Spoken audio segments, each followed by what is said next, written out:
kapag ka-stack up yung preno mo tapos madumi. Ito yung ginagamit ko dyan. Napakaganda nito.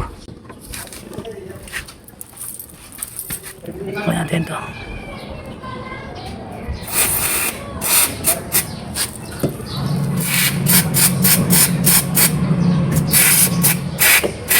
Tanggal yung mga kalakalawang yan.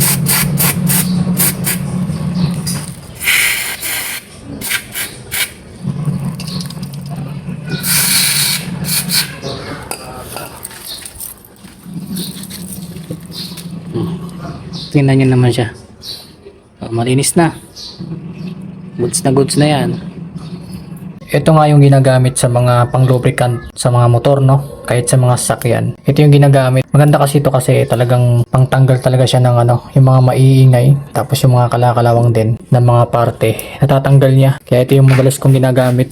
Nire-recommend ako nga ito. Murang-mura lang ito dun sa links din sa ibaba. Kaya kung may mga motor ka, sasakyan ka, kailangan mo rin ito.